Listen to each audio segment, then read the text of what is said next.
Hello friends, welcome back to Mohna's channel. First వీడియోలో edition of 2 numbers programme అనేది చూసాము. So ఈ వీడియోలో మనం ఒక నెంబర్ని ఒక యూజర్ ఇచ్చిన ఒక నెంబరు ఈవెన్ నెంబరా ఆడ్ నెంబరా ఫైండింగ్ అనేది మనం ఏ విధంగా చేయొచ్చో చూద్దాము. సో మీ అందరికీ తెలుసు ఆన్లైన్ పైథాన్ కంపైలర్ ఎలా ఓపెన్ చేయాలో. ఒకవేళ తెలియనట్టయితే నా ఫస్ట్ వీడియోలో ఏ విధంగా ఓపెన్ చేయాలో చెప్పాను, ఆ వీడియో చూడండి. సో ప్రోగ్రాంలోకి వెళ్ళే ముందు నా చిన్న రిక్వెస్ట్, మీరు కొత్తగా నా ఛానల్ని చూస్తున్నట్టయితే ప్లీజ్ నా ఛానల్ని సబ్స్క్రైబ్ చేసుకోండి. ఇలాంటి ప్రోగ్రామ్ వీడియోస్ ఇంకా చేయడానికి నాకు కొంచెం ఎంకరేజ్మెంట్గా ఉంటుంది. So please subscribe to my channel. So టాపిక్లోకి వచ్చేస్తే ఫస్ట్ మనం ఈవెన్ నెంబరా ఆడ్ నెంబరా చెక్ చేయాలంటే ఫస్ట్ మనం యూజర్ దగ్గర నుంచి ఇన్పుట్ అనేది తీసుకోవాలి. ఇన్పుట్ తీసుకోవడం కోసం ఒక వేరియబుల్ క్రియేట్ చేసుకొని a is equal to int of input.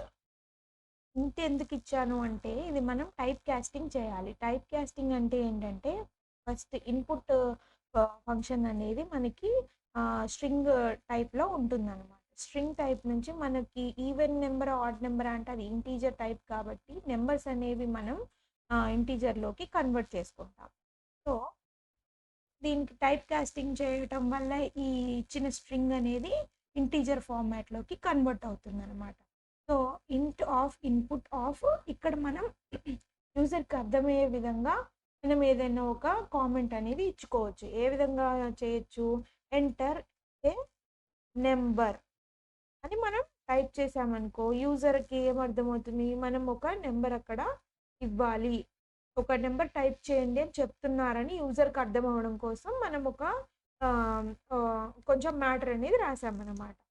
So ఇప్పుడు ఈవెన్ నెంబర్ ఆడ్ నెంబర్ ఎలా చెప్తాం? మనం మామూలుగా నార్మల్ లైఫ్లో ఒక నెంబర్ని చూసి ఇది ఈవెన్ నెంబర్ ఆడ్ నెంబర్ అని మనం ఏ విధంగా ఫైండ్ చేయగలుగుతాము అంటే అది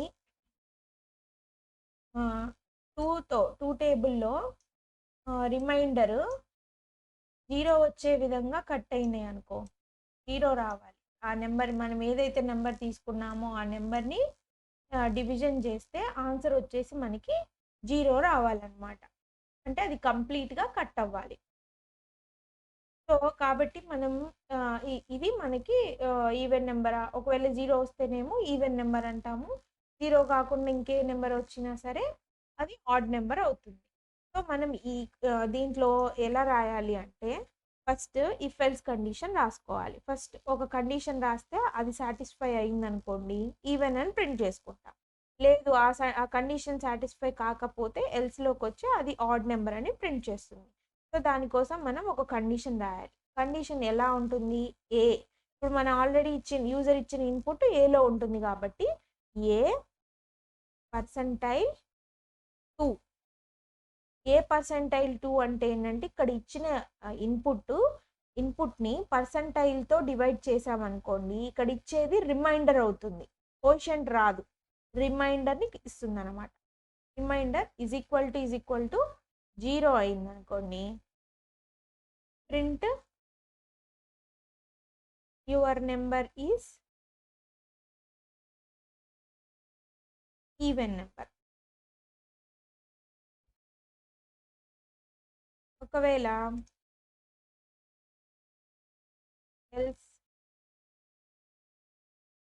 ఈ కండిషన్ ఫెయిల్ అయితే ఎల్స్లోకి వచ్చి ఎల్స్లో ఉన్న ప్రింట్ స్టేట్మెంట్ అనేది ఎగ్జిక్యూట్ అవుతుంది.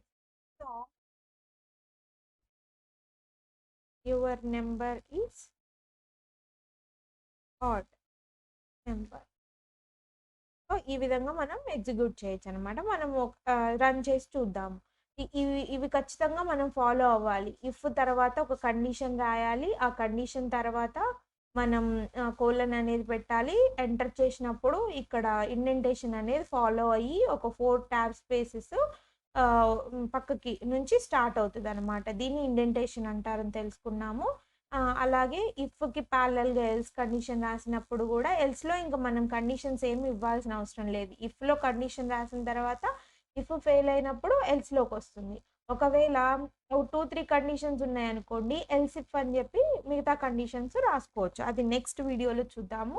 ఇప్పుడు ఈ వీడియోలో అయితే ఇఫ్, ఎల్స్ ఏ విధంగా యూజ్ చేయాలని చెప్పాను. సో, ఎల్స్ పక్కన కో కోలన్ పెట్టి నెక్స్ట్ ఎంటర్ చేసినప్పుడు 4 ట్యాబ్స్ స్పేసెస్ అది ఆటోమేటిక్‌గా తీసుకుంటుంది. ఇక్కడ నెక్స్ట్ మనం ఈ బ్లాక్ ఆఫ్ కోడ్‌లో ఏదైనా మనం ఏదైనా చేసుకోవచ్చు. ఎడిషన్, సబ్ట్రాక్షన్ ఇంకా వాటెవర్ యూ వాంట్ ఏదైనా మనం ఇందులో ఇచ్చుకోవచ్చు. ప్రింట్ స్టేట్మెంట్స్ కూడా తీసుకోవచ్చు. సో, మనం దీన్ని రన్ చేసి చూద్దాం. Enter a number. మనం ఒక నెంబరు ఇద్దాం. సపోజ్ 5026 అని ఇచ్చాను. ఇంత పెద్ద నెంబర్ ఈవెన్ నెంబరా, ఆడ్ నెంబరా మనకి తెలీదు కాబట్టి చెక్ చేసి చూద్దాం. Your number is even number. ఇప్పుడు 5026 అనేది 2 టేబుల్‌లో డివైడ్ అవుతుంది. రిమైండర్ కూడా 0 వస్తుంది కాబట్టి ఇది ఈవెన్ నెంబర్ అయింది. సో, మనం మళ్ళీ రన్ చేద్దాం. ఈసారి ఆడ్ నెంబర్ ఇద్దాం. సపోజ్ 101 అని ఇచ్చాను. ఇది ఆడ్ నెంబర్ అందరికీ తెలిసిందే. So, your number is odd number. So, మనం ఈ పైథాన్‌లో కొంచెం ఈజీగా అండర్‌స్టాండ్ చేసుకోవచ్చు. ప్లస్ ఈ సింటాక్స్ కూడా చాలా అర్థమయ్యే వేలో ఉంటుంది. ఒక్కసారి మీరు మొత్తం నేర్చుకున్న తర్వాత ఎగ్జిక్యూట్ చేసేటప్పుడు వచ్చే హ్యాపీనెస్ ఎందులో ఎన్ని కోట్లొచ్చినా రాదనమాట. సో, మీలో ఎవరైనా కోడింగ్ నేర్చుకోవాలని ప్యాషన్ తోటి ఉంటే మా ఛానల్‌ని తప్పకుండా వీడియోస్ అన్నీ వాచ్ చేయండి. అప్‌కమింగ్ వీడియోస్‌ని కూడా ఫాలో అవుతూ ఉండండి. Thanks for watching. ఈ వీడియో మీకు అందరికీ అర్థమైందని అనుకుంటున్నాను. ప్లీజ్ మీకేమైనా డౌట్స్ ఉంటే నాకు కామెంట్ చేయండి. నేను తప్పకుండా రిప్లై ఇస్తాను మీకు. Thank you for watching. Please like, share and subscribe to my channel.